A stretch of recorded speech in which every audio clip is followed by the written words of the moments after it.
Good afternoon, everybody, and welcome to today's cook along. It's Wednesday and the sun's shining, so it's quite appropriate. We're making chicken fajitas, which is a nice lightish summery meal. So hopefully you've got all your ingredients. I think for once I may have put all the ingredients and the equipment on the list, but let's see. So your ingredients for chicken fajitas, which will serve 4 people. You need 2 large chicken breasts.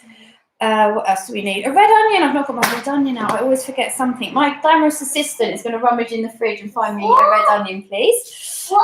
We need a red pepper. So I could only get these long skinny ones, but that's fine. Any shape is good. A red chilli, which is optional.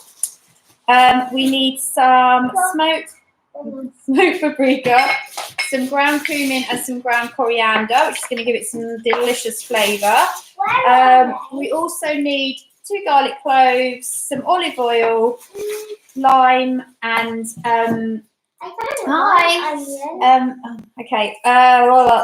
and Tabasco, which is optional. I won't be putting Tabasco in because my children won't enjoy that. And then to serve, flour tortillas, salad, tomatoes or tomato salsa, avocado, sour cream. If you've not got sour cream, I'm going to have to rummage in the fridge. If you've not got sour cream, you can just use natural yogurt, which is what we normally do. So you don't have to go out and get sour cream especially. And the other thing that's quite nice with these sometimes is cheese. So they like cheddar. I quite like a bit of feta on it because it's quite salty.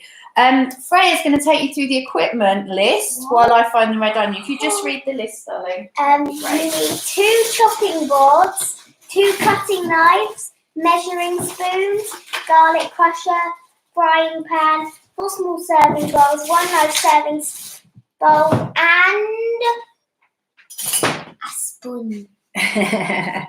All right, so let's get started. Now, what we're going to do is before we deal with our chicken. Julia's doing. I know. Hi, Julia.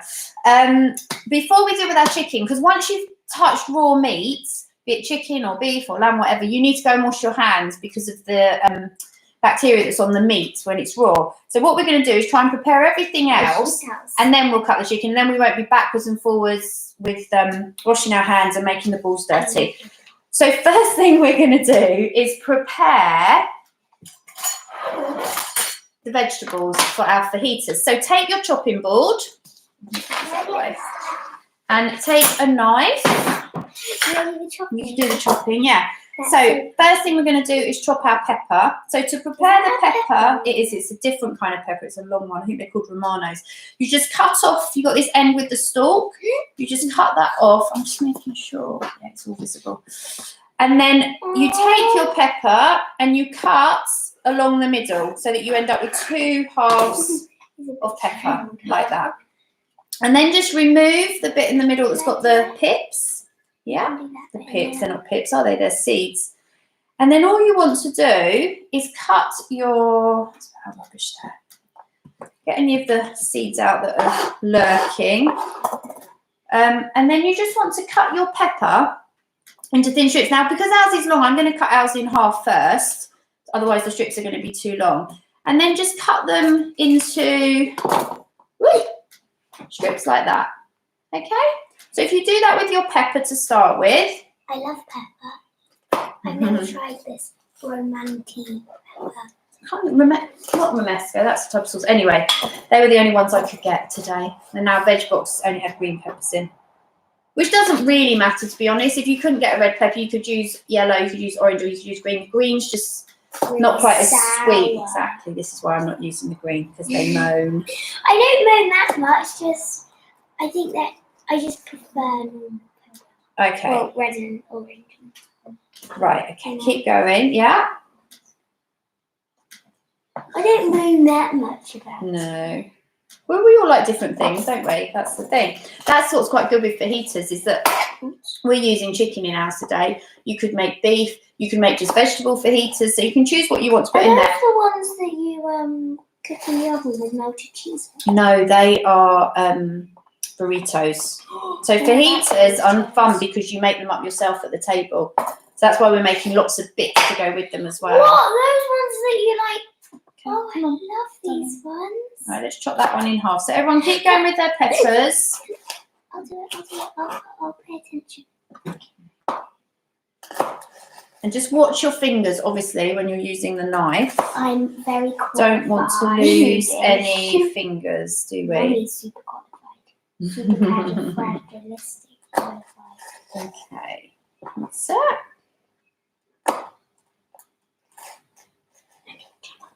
Don't chop off your fingers. All right. Okay, we've got one more section to cut, so hopefully you're nearly done with your peppers as well, or your I'm pepper. just slow. No, it's good to take your time. You're less likely to cut yourself, aren't you? Take your time. Okay, so that's our pepper cut up. Blood. Next thing is our onion. So to prepare your onion, you've got two ends. You've got one end with the roots on, and then you've got the other end with the stalk on. So first thing you want to do is cut your onion in half from the roots to the stalk. Okay, so pop it on your board, cut it in half, and then peel the skin off of both halves. My eyeballs. To see our eyes water. Hopefully they won't. I used to get very watery eyes with onions. I've got a bit better recently. Might be all this cooking, yeah. Oh no. Is it strong, this one? I'm just scared to do it. I saw a programme quite a while ago and they're trying to, yeah, that's perfect, develop an onion that doesn't make your eyes water. That's it kind of Okay, so you should still have, Freya, you're a professional veggie chopper.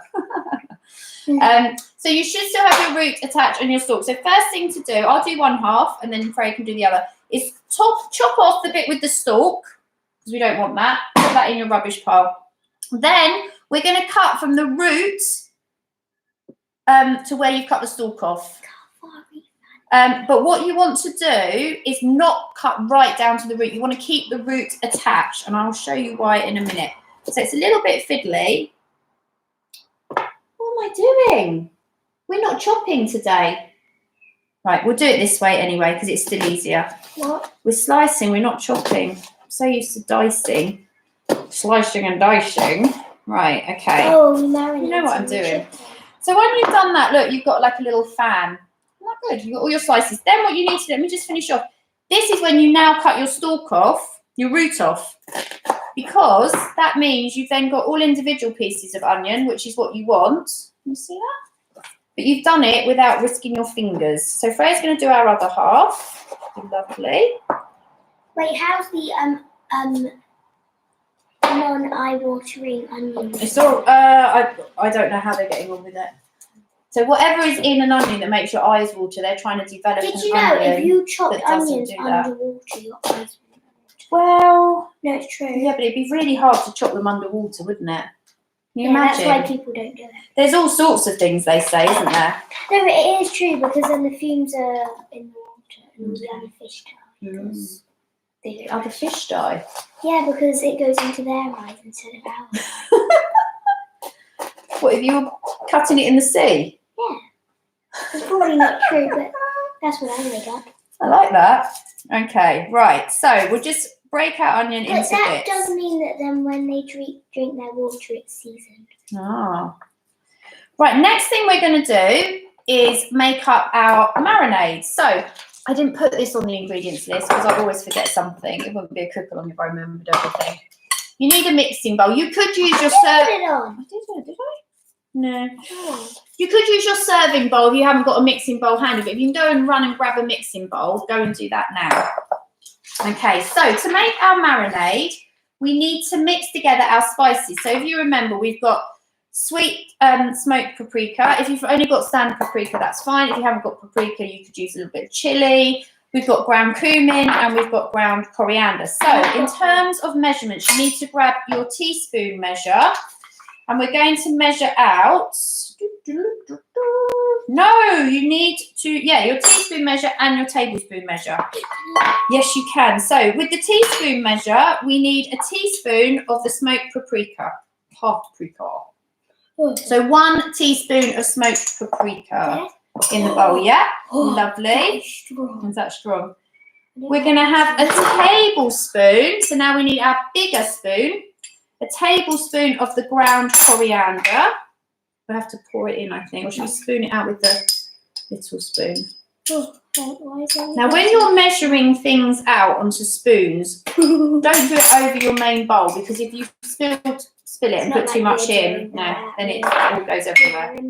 And then we just want a little pinch. Well, it says, my recipe says a pinch, but I'm going to put half a teaspoon of the ground cumin in because I love ground cumin. Okay, so we've got all of that in there. Oh, it smells really strong. Now we need to move our bowl and grab our garlic cloves. So we've got a whole bowl here. That's a bulb. The cloves are inside, so you don't want two bowls because you would blow your head off. So there's one clove, there's two cloves. Now garlic cloves vary in size, so if you find you've got really tiny ones, then maybe put 3 in. Right. Yeah, you can do the other one. So to prepare your garlic, the same process we had with to chop off the top and chop off the bottom. So the bottom bit where the roots were and the top bit where the stalk were. Chop both of those off, and that will help you to easily peel the skin away. Okay, so Freya's going to do the other one.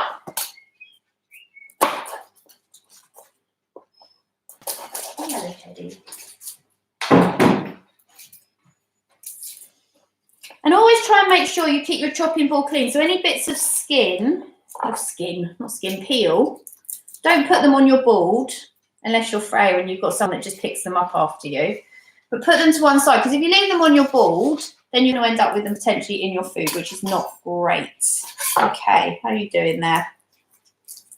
Okay, and then once you've got the skin off of your garlic clove, do them one at a time. So put one into your crusher and then just squeeze it over your bowl that's got the spices in. And then you just use a knife or a spoon just to scrape that off of the garlic crusher and remove the crushed bit of clove. And then you can do your second one. There's green. That's fine. That's how it's supposed to be. Right. Do you want to squeeze that one in?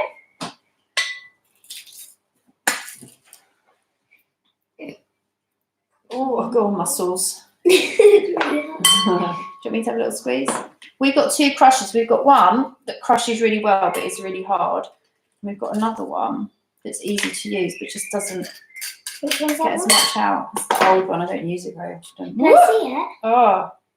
Can I see it? Leave that in there. No, not right now. Okay, so as I say, take your bit, and it's good to take your bits of garlic off straight away, because otherwise they dry on and then your crusher's even harder to clean. So, fiddly bits. All right, so in there we've got smoked paprika, ground coriander, ground cumin, and 2 garlic cloves. Next thing we're going to add to that is our olive oil. So we need 4 tablespoons of olive oil. So Fred, do you want to hold the spoon? Or are you going to pour as well? Okay, so 4 tablespoons altogether over the bowl. Okay, 1, 2. Is this the chicken marinade? Yeah, for all the chicken and the vegetables. 4. Perfect. Okay. So that's that done. Then the last thing we're going to put in here for now. It's not the last thing, actually. I'm lying. Move our bowl out of the way. You should have a lime, okay? Now, to make sure you get most of the juice out of your lime, or get as much as possible, give your lime, a little roll. Press down on it and give it a little roll. And then you'll...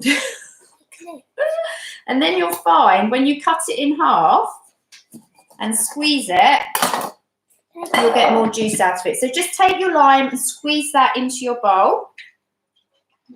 Please be no pips. Don't generally get pips in limes, I don't think. Oh yeah, that's because they're vegetables. No, seriously. Basically, lemons are fruits and limes are vegetables, because limes don't have any seeds in them. Is it not just that whatsoever? Is it not just that they're picked early and... No, Okay. they just generally don't have seeds. There we go, fact of the day. All right, so last thing to put in here, if you're using it, is your chilli. So you can see, I mean, they're called chili peppers. They're similar shape to the peppers that we cut earlier. So we prepare in the same way. So first thing we're going to do is cut off the stalk at the top. Put that to one side. Yeah. And then cut along the length of the chili. And then you'll see inside we've got the chili seeds. Now, with a chili, what's hot are these little seeds. The actual chili itself is not that spicy. So what you need to do now is remove this core bit with the seeds and try and not touch it if you can help it, only because the more you touch it, the more spice you're going to get on your fingers. And it's really, really important, that's why we're doing it all in this order, that we go and wash our hands after we've prepared the chili. You touched them. That's fine, I'm going to wash my hands. With soap, not just water, with soap. And you need to probably do it 2 or 3 times. So we'll do it once, and then when you finish cooking all together, go and do it again, because you know what will happen? Don't touch your eyes. Yeah, do not touch your eyes, because if you touch your eyes and you still have chili on your fingers, it's going to burn your eyes. Not dangerously burn them, but they're going to be sore. All right, so our chili we want to cut up into small pieces. So we're going to cut it into matchstick. See? Got little strips. But then what we're going to do with those strips, when we cut one way, we're going to cut across those strips to make little small cubes of chili. Okay?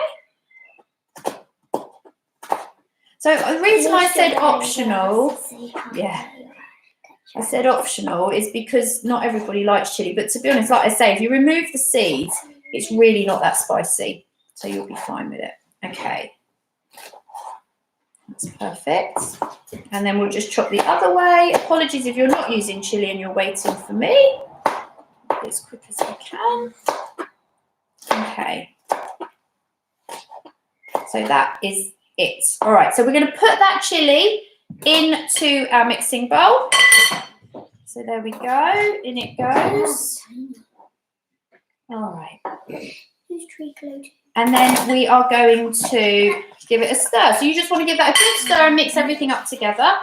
So all your spices, your garlic, your chili, your olive oil, and your lime juice. Okay? And then what we're going to do, the vegetables that we prepared earlier, so the peppers and the onion, we're going to just pop those in the bowl, but not stir them at the moment. We're just going to put them in there and put that to one side. Right, now we've done all the vegetables, we're going to prepare our chicken. And then when we've done that, we're going to wash our hands, remembering with soap, so we get the chili off and we get the bacteria from the chicken off. So to prepare your chicken, you should have 2 large chicken breasts. We just want to cut these into thin strips. Now, fajitas, it's a bit like when you do a stir fry, you're cooking it quite quickly, so you don't want big bits of chicken. So what you want to do, again, minding your fingers, is cut across the breast to make quite thin strips. So what's that, Freya? 1/2 centimetre? Can you see? That kind of thickness. So if you, do you want to actually get in position in front of it though, in front of the board? So if you just work your way across your chicken and try and make it cut it as evenly as possible, because if you've got really chunky bits or really little bits, what's going to happen is the little bits will overcook and the thick bits may not cook properly. So try and go as evenly as you can with the chicken. Okay. So this is going to take us a few minutes because we don't want to cut our fingers and we want to take our time. Okay.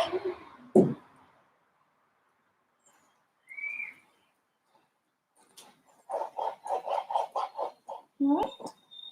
Okay. So this is a really fun meal because you do the cookery. It doesn't take that long. But then when you come to eat it, everyone can build their own fajitas up so people can choose what they want to put in, which is why it's nice to have all the extra bits that I've suggested for serving, like the salad and the avocado and the tomato and the salsa. I mean, we've even got, I can't pick it up because of my chicken fingers, we've even got jalapenos, which not everyone will eat, but I know some people do. That's okay. That's all right, you're doing a good job. Shall I finish this breast off? Do you want to do any more cutting or shall I do it? I can do it, yeah, no problem. So just keep going on your chicken breast, and as I say, try and cut your strips as evenly as you can. So, I don't know what it's like where you guys are, but it's really sunny here this afternoon, so we might be having our fajitas outside, I think. Have a bit of luck. All right, so that's one breast cut, and then we're going to cut the other breast, and again, just make your strips as even as possible. Okay, so as I said at the beginning, or earlier on, if you want to, you can cook these with other meats. So you could use some beef, so you could do steak fajitas if you wanted to, or you could just do it with all vegetables. It's entirely up to you. Freya's demonstrating her hand washing for you. Okay, so we're nearly there with our chicken. Oh, not over the food, please. I can blow bubbles. Okay, so that's it. Chicken's all cut. So as soon as you finish cutting your chicken, get your bowl back with the marinade and pop your chicken into it.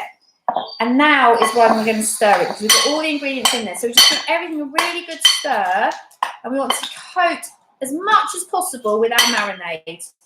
So you need to really stir it around in the bowl. Okay. That's it. Okay, so just make sure everything's coated. There's enough mix in there to coat everything. Okay, and then once you've coated everything, you can just set that to one side. Now, if you're not going to eat this until later on, then you could even cover it and put it in the fridge. But if you do that, make sure you get it out of the fridge about 20 minutes before you're planning to cook it. You should never cook any sort of meat from directly from the fridge. So, right, okay, so that's our chicken ready to go. So I'm going to put that to one side. What you need to do now is take your chopping board and your knife that you've cut the chicken on and go and put those in the sink. And while you're there, give your hands a wash with water, obviously, but also soap because of the chicken bacteria and the chili, because you don't want to get chili in your eyes. Why not? Why not what? Sorry, I don't. What did I say not to do? I'm not sure. I'm going to wash my hands and then I'll be back and I can hopefully answer that question. Why not? Oh, why not? I know. What is that? I know. I don't know if you know the answer. I've just realised what the why not is. Why do you not cook? Sorry, got it. Why do you not cook directly from the fridge? Because when it comes out of the fridge, it's obviously a much lower temperature. So it then takes the meat longer when you're cooking it to get up to the temperature you want it to be for cooking. And there's not so much with things like this where you've cut it and it's quite thin strips. But if you've got big pieces of meat, what you'll find is that you may not get it cooked through properly in the middle, and then your outside part of your meat will be overcooked. So as I say, it's not as important when you've got thin strips, but definitely if you're cooking bigger bits of meat. So it's just a good rule of thumb to follow when you're cooking meat. And then if you get into that habit, you're always going to make sure that your bigger bits of meat come out earlier as well. So, right. So I will show you how to cook that. But first of all, I'm going to just show you what we're going to do with our avocado. So we're going to make a really, really simple, it's not even guacamole to be honest, it's probably more of a avocado smash.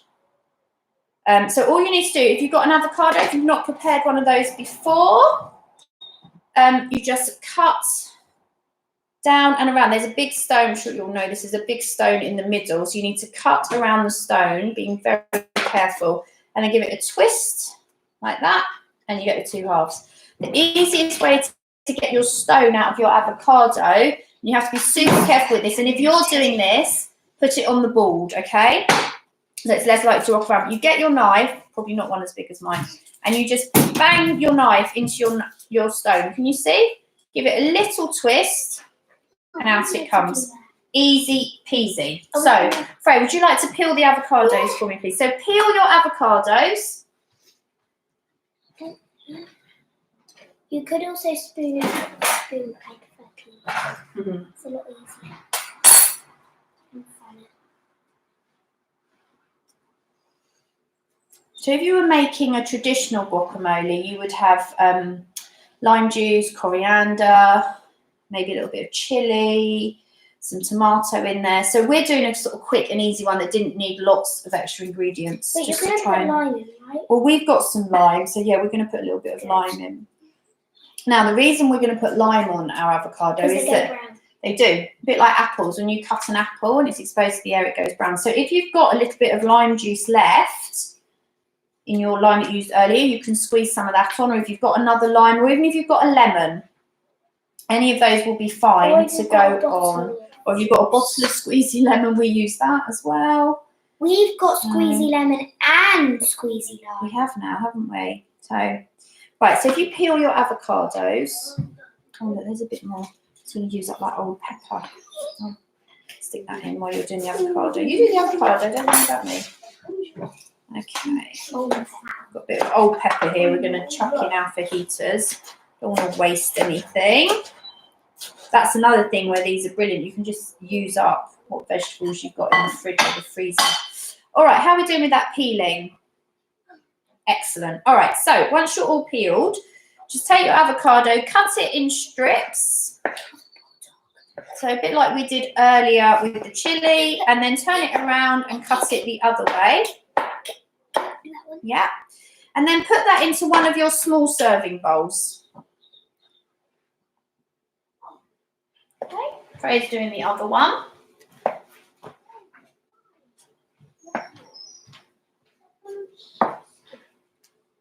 Oops. Got a moving chopping board. I was moving it so I could. We need to. That's it. Okay, we're using a very big knife. You don't need a knife as big as this. I don't know why I got that one out. Okay, so we'll put all of that into our serving bowl. It's because we're master chefs. And then if you take a fork, you can just give that. Ooh, it's quite hard, this avocado. You can give it a mash. I'm going to do that, Freya. So Freya's going to give ours a little mash up. So it doesn't need to be completely smooth. It's quite nice to have a few chunks in there. So just break it down a little bit. I'm doing it. I'll tell you what, can you get me a butter knife out, please?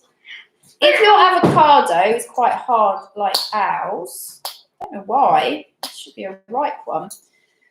What you can do, quick, what you can do to speed the process up is with a knife and fork, just give it a little slice, and that helps to break it up, and then you'll find it's a lot easier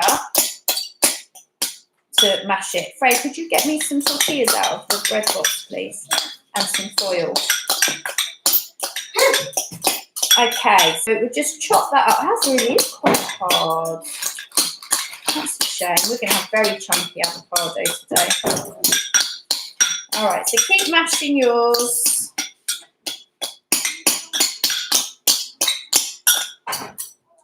All right, I'm going to see if I can mash it a bit. If you're really struggling, you could put it into a liquidizer or a processor, but all right. And then all I would add to this is a little bit of sea salt, or if you haven't got sea salt, just normal salt. And then, as I say, it's quite nice if you've got another lime, or you've got a bit of lime juice left over, or lemon, add a little squeeze of lime. So probably half a lime would be plenty. Squeeze it over, and that will actually help to soften the avocado as well. And then just carry on mashing it. If you don't want to have the lime juice, then all you need to do is prepare your avocado just before you're about to eat, and then it won't go brown. So I think I'm going to give up with mine. It's not mashing. So look, I'm quite chunky, so I'm going to put that into one of our small serving bowls. You then also, in another serving bowl, put your sour cream. So I will grab that shortly. There we go. So that's our avocado ready to go. And you can, if you've got it, you can add some fresh coriander, but it just depends what you've got in at the moment. I know it's tricky to get hold of everything. All right, so that's that done. If you've got tomatoes and you're not using a tomato salsa, I've got cherry tomatoes here, so I'm just going to take a handful of those.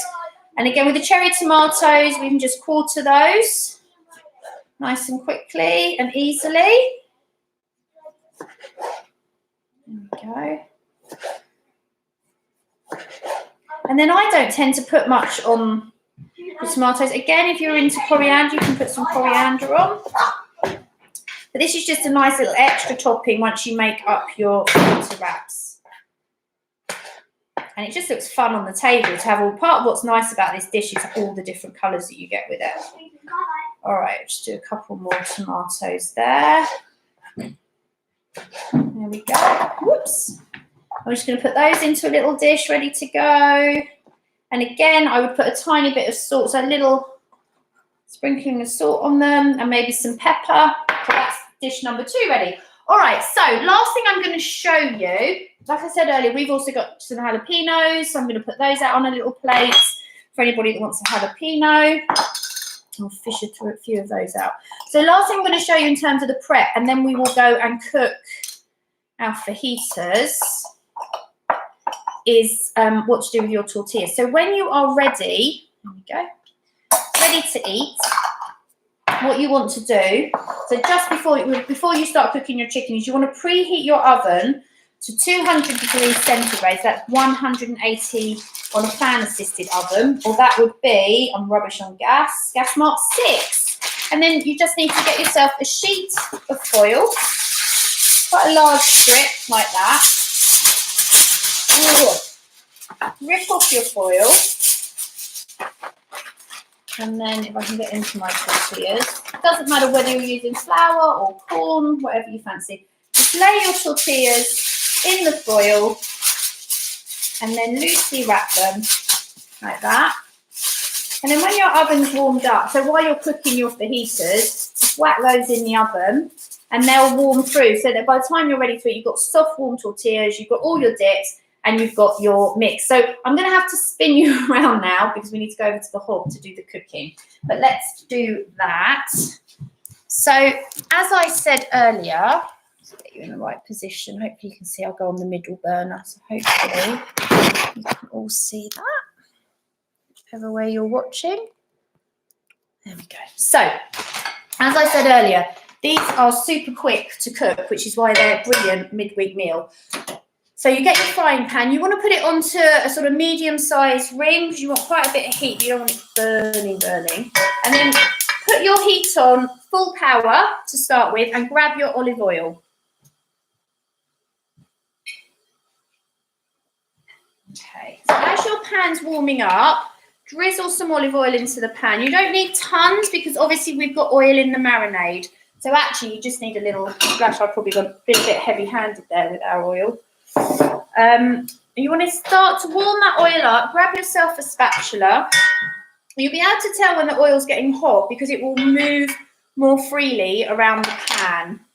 In fact, I'm going to take a bit of that oil out. That was really silly of me.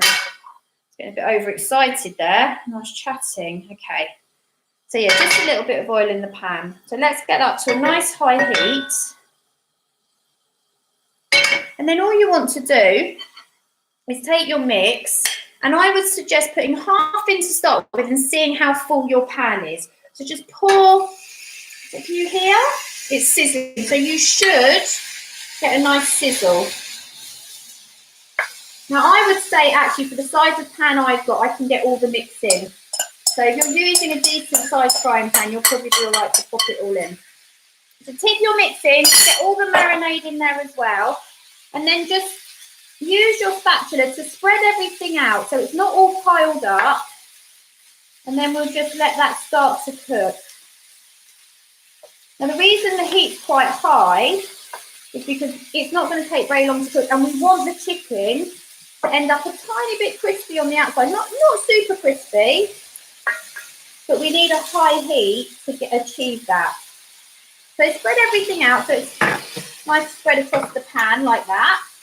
And then we'll just let that cook for a couple of minutes, and then we'll start to move it around. So you don't want to be constantly moving it around in the pan, because if you do that, it's just not going to cook very well. You have to, my frayers has a real habit of just constantly fiddling, and if you do that, it just takes forever to cook. So let that cook for a minute or two, and then we will turn it around and see how it's going.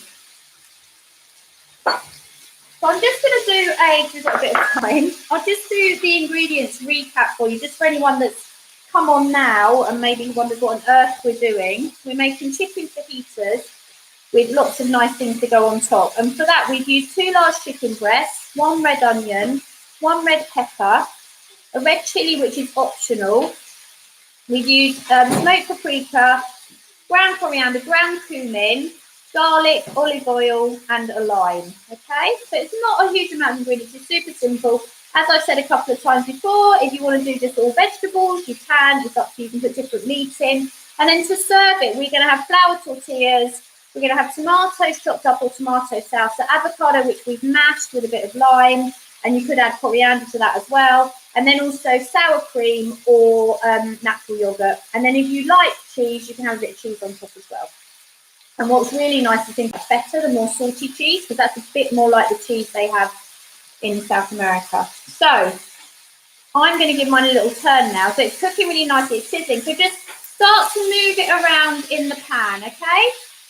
Now, you may not be cooking yours now, because if you're going to eat it later, you might want to cook it later. All right. So because we've got quite a lot of meat in here, it's going to take a little while for everything to cook and to soften. Oliver. And you could also cook this in a wok if you've got a wok, but you have to move it a bit more in a wok, I would say. So keep the heat high, so we've got a nice high temperature in the pan.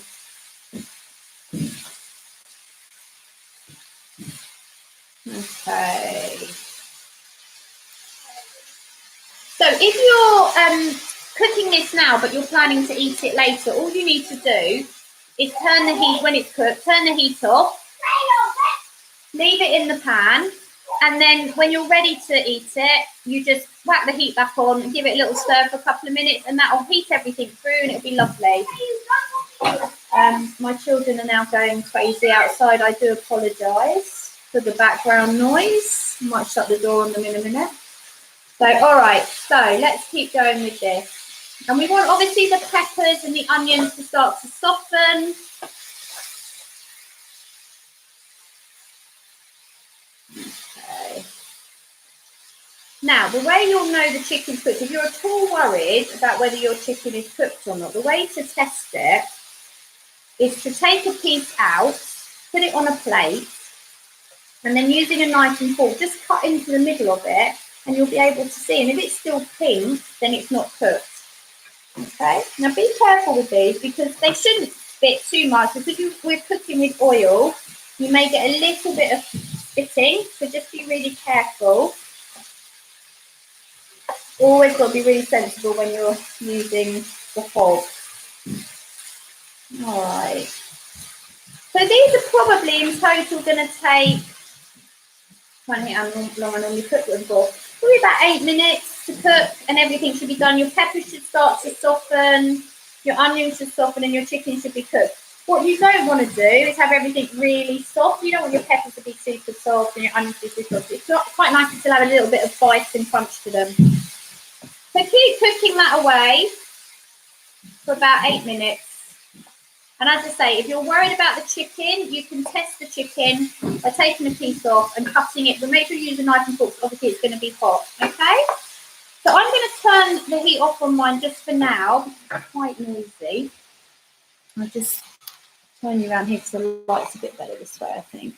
All right, so that's it really. I hope that all made sense. If anyone's got any questions with it, then do let me know. Just remember, when you come to eat these, you need to warm up your tortillas. So they're wrapped in foil and they're popped in a preheated oven, which is 200 degrees centigrade, 180 in a fan assisted or gas mark 6, and they'll just go in for 5 minutes. So not much, so similar time to cooking your chicken really.